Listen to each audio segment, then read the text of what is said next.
রাতে ঘুমানোর সময় আমার স্ত্রী যখন আমার বুকের উপরে এসে শুয়ে পড়ল, তখন আমি বেশ বিরক্তি নিয়ে ওকে বললাম, সারাদিন কাজ করে রাতে তোমার জন্য একটু শান্তিতে ঘুমাতেও পারি না। এমন ন্যাকামো না করলেও তো পারো, তোমার জন্য কোনো কাজে শান্তি নেই আমার। আমার স্ত্রী তখন বলল, তুমি তো জানো আমি তোমার বুকে মাথা না রাখা পর্যন্ত ঘুমাতে পারি না। তুমি যত যাই কিছু বলো না কেন, আমি তোমার বুকেই মাথা রেখে ঘুমাবো। রেগে গিয়ে বললাম, তুমি মরে গিয়েও তো আমাকে মুক্তি দিতে পারো, রোজ রোজ এমন অশান্তি আমার আর সহ্য হয় না। এমন একটা বস্তা গায়ের উপর থাকলে কি কেউ ঘুমাতে পারে? মন খারাপ করে আমার স্ত্রী বলল, আমি তো শুধু রাতের বেলায় বুকে ঘুমাই, আর তো কখনো জ্বালাতন করি না। আমার মাথা ব্যথা করছে, একটু হাত বুলিয়ে দাও। এই কথাটা বলে আমার হাতটা নিয়ে ওর কপালের উপর রাখলো। হাজারবার বলার পরেও, এমনকি গায়ে হাত তুলেও ওর এই স্বভাবটা আমি কোনোদিন পরিবর্তন করতে পারিনি। আপনারা নিশ্চয়ই ভাবছেন, আমার স্ত্রী আমার বুকের উপর ঘুমালে আমি কেন এত বিরক্ত হই। আসলে ওকে আমার এখন ভালো লাগে না। আমার অন্য একটা মেয়ের সাথে রিলেশন আছে, কিন্তু কিছুতেই মিতাকে বলতে পারি না। মিতা আমার স্ত্রীর নাম। এমন বেহায়া মেয়ে আমি খুব কম দেখেছি। ওর জন্য রাতে কণিকার সাথে তেমন কথা বলতে পারি না। ঘুমাতে এলে আমাকে ধরে রাখে, গায়ের সাথে মনে হয় খুব গরম কিছু লেগে আছে। মিতার কপালে হাত রেখে বুঝতে পারলাম ওর গা অস্বাভাবিকভাবে গরম, হয়তো জ্বর এসেছে। শীতের রাতে গরম কিছু কার না ভালো লাগে। আমি হাতটা ওর কপালের সাথে চেপে ধরে রাখলাম। ওর কিছু কষ্ট কমবে এই জন্য নয়, বরং এত সময় কম্বলের বাইরে রাখা হাতটা নিমেষেই গরম হবে সেই আশায়। সকাল 8টায় ঘুম ভেঙে দেখলাম মিতা আমার বুকের উপর ঘুমিয়ে আছে। গায়ে হাত দিয়ে বুঝলাম গা রাত থেকেই অনেক বেশি গরম হয়ে আছে। কয়েকবার ডাক দিলাম, কিন্তু কোনো সাড়া দিল না। ওকে বুকের উপর থেকে সরাতে গিয়ে খেয়াল করলাম আমাকে বেশ শক্ত করেই ধরে আছে। তবুও ফ্রেশ হতে চলে গেলাম, কিন্তু মিতার অবস্থা ক্রমশই খারাপ হচ্ছে। তাই ওকে নিয়ে হাসপাতালে গেলাম। ডাক্তার বলল ওর অবস্থা এখন বেশিই খারাপ, এখনই আইসিইউতে ভর্তি করতে হবে। কিন্তু আমি ওর জন্য এত টাকা নষ্ট করতে পারবো না, তাই সাধারণ মহিলা ওয়ার্ডে ভর্তি করে দিয়ে চলে আসলাম। অফিসে এসে কণিকার সাথে গল্প জুড়ে দিলাম। মেয়েটা আমাকে ছাড়া কিছুই বুঝতে চায় না। কণিকা আমার অফিসের কলিগ। ওর হাসি মাখা মুখটা যে কোনো পুরুষকেই নিজের কাছে টানতে বাধ্য করবে। তাই আমিও ওর কাছে চলে এসেছি। সারাদিন বেশ ভালোই কাটলো। সন্ধ্যাবেলা বাড়ি এসে ফ্রেশ হয়ে খাবার টেবিলে গেলাম। না, আজ আর এই টেবিলে আমার পছন্দের কিছু রান্না করা নেই। মিতা রোজ সন্ধ্যা হলে আমার পছন্দের হালকা খাবার বানিয়ে দিত, তারপর নিজের হাতে খাইয়ে দিত। কণিকার সাথে রিলেশনে যাওয়ার পর একদিন বলেছিলাম, তোমার আমাকে খাইয়ে দিতে হবে না, নাকি বিষ মিশিয়ে এভাবে খাওয়াতে আসো আমাকে। এরপর থেকে আর কখনো খাইয়ে দিতে দেখিনি। রান্না করে টেবিলে গুছিয়ে রাখতো। আজ মিতা নেই, তাই কেউ কিছু বানিয়ে রাখেনি। খাটে গিয়ে শুয়ে কণিকার সাথে কথা বলতে লাগলাম, কিন্তু এখন ওর সাথে কথা বলতে ভালো লাগছে না। সারাদিন মিতার কোনো খোঁজ নেওয়া হয়নি। আচ্ছা, ওর কি জ্ঞান ফিরেছে নাকি ও আর নেই? না না, আমি এসব ভাবছি কেন? আর ও মারা গেলেই তো আমার আর কণিকার জন্য ভালো হয়, কিন্তু মনকে কিছুতেই শান্ত করতে পারছিলাম না। সাথে পেটও বুঝিয়ে দিচ্ছে তার খাবার চাই, কিন্তু এখন বাইরে যেতে ইচ্ছে করছে না। আর মনে বলে উঠলাম, মিতা, আজকে রাতে না খাইয়ে রাখবে নাকি? তুমি আসলেই কোনো কাজের না। দুপুরে টিফিনটাও দাওনি আজ।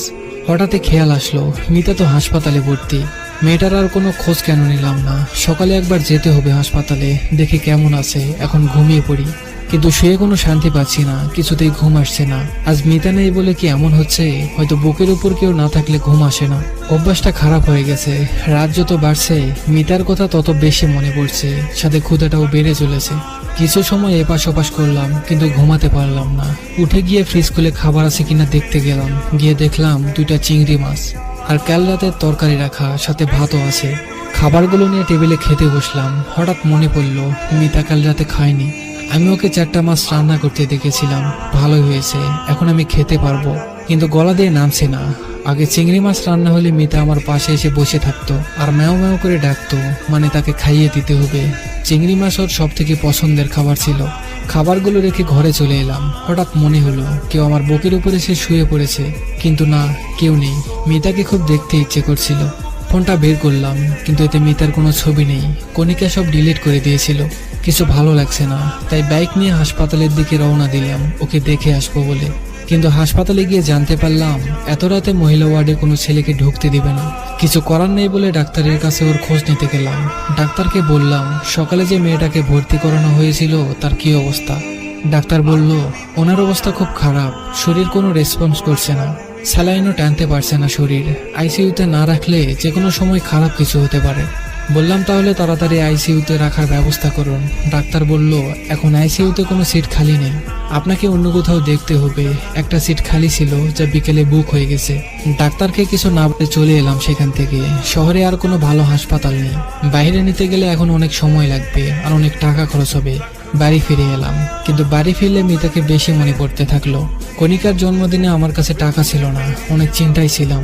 তখন মিতার গলার চেন আর নগদ 10,000 টাকা দিয়ে বলেছিল, আমার কাছে এত টাকা নেই, তোমার তো 20,000 টাকার দরকার, এতে হয়তো হয়ে যাবে, তুমি চিন্তা করো না। ওর দিকে এক পলক তাকিয়েছিলাম। ও মুচকি হেসে বলেছিল, তুমি চিন্তায় থাকলে আমার কষ্ট হয় অনেক, আমার এগুলো লাগবে না, তুমি নিয়ে নাও। চেনটা ওর মায়ের দেওয়া বলে ওটা আর বিক্রি করিনি, কণিকাকে দিয়ে দিয়েছিলাম। চোখের কোণে মনে হলো পানি জমা হচ্ছে। আজ অনেকদিন পর মিতার সাথে কাটানো সকল মুহূর্তের কথা মনে পড়ছে। আমাদের ভালোবাসার তো কোনো কমতি ছিল না, তাহলে কেন এত দূরত্ব তৈরি হলো আমাদের ভিতর? মিতা আমাকে নিজের সবটা দিয়ে আগলে রেখেছিল, তাহলে আমি কেন মিতাকে কষ্ট দিলাম? অফিস থেকে ফিরতে মিতা আমাকে রোজ জড়িয়ে ধরতো। একদিন ওকে বললাম, ছেলেদের শরীর লাগলে ব্যবসা করো, কিন্তু আমাকে এত বিরক্ত করো না। সেদিনের পর থেকে মিতা আর আমাকে জড়িয়ে ধরতো না। শুধু রাতে আমার বুকে ঘুমানোটাই পরিবর্তন করতে পারিনি। ওর নাকি আমার বুকে না ঘুমালে ঘুম আসে না। আমিও একসময় ওকে বলতাম, তুমি আমার বুকে না ঘুমালে আমার ঘুম আসে না। আজ বুঝতে পারছি কথাটা আমি মিথ্যা বলতাম না। রাত 3টা বেজে গেল, এখন আমি ঘুমাতে পারিনি। সকাল হতে হাসপাতালে চলে গেলাম। আজকে মিতাকে আইসিইউতে রাখবো, এখানে না হলে অন্য কোথাও। মিতাকে ছাড়া আমি এক রাতও থাকতে পারি না। আমার করা সব কাজের জন্য মাপ চাইবো, আর কষ্ট দিব না ওকে। হাসপাতালে গিয়ে জানতে পারলাম কাল রাতে একটা মেয়ে মারা গেছে। না, এটা মিতা হতে পারে না। মিতা আমাকে কথা দিয়েছিল আমাকে রেখে যাবে না, আমাকে ছাড়াও থাকতে পারে না। মিতা নিশ্চয়ই ওর কথা রাখবে, কিন্তু আমাকে ভুল প্রমাণ করে দিল। মিতার প্রাণহীন দেহটা কেমন নিষ্পাপ ভাবে ঘুমিয়ে আছে। খুব শক্ত করে ওকে জড়িয়ে ধরলাম। শেষ কবে ওকে জড়িয়ে ধরেছিলাম মনে নেই। ওর মুখের কাছে মুখ নিয়ে বলতে লাগলাম, তুমি বলতে না তুমি আমাকে ছাড়া থাকতে পারো না, তাহলে আজ থেকে কি করে থাকবে? জানো, কাল রাতে আমি তোমাকে ছাড়া ঘুমাতে পারিনি। গায়ের উপর একটা বস্তা না থাকলে কি আর ঘুম আসে? কে আমাকে রোজ পছন্দের খাবার রান্না করে দিবে? কে আমাকে এতটা আগলে রাখবে? আমি তোমাকে আর কষ্ট দিব না। এই দেখো, আমি তোমাকে জড়িয়ে ধরে কথা দিচ্ছি, আমি আর কথার খেলাপ করব না। তুমি জানো কাল রাতে আমি তোমাকে ছাড়া কেমন ছিলাম? ভাতও খেতে পারিনি। তুমি আমাকে নিজের হাতে খাইয়ে দিবে না? এবার আর বলবো না তুমি আমাকে বিষ মিশিয়ে মেরে ফেলতে চাও। বলো না প্লিজ, আমার খুব ক্ষুধা লেগেছে। কাল রাতে আমি খাইনি জানো, তোমার কলিজাটা না খেয়ে আছে, আর তুমি নিশ্চিন্তে কি করে ঘুমিয়ে আছো। আগে যেমন প্রতি রাতে আমার বুকে ওর চোখের পানিতে ভেসে যেত, আমি যেমন কিছু বলতাম না, ওর চোখ মুছে দিতাম না। আজ আমার চোখের পানিতে ওর বুক ভিজে যাচ্ছে, কিন্তু ও চুপ করে ঘুমিয়ে আছে। সত্যিই কি আমি আর ওকে ফিরে পাবো না?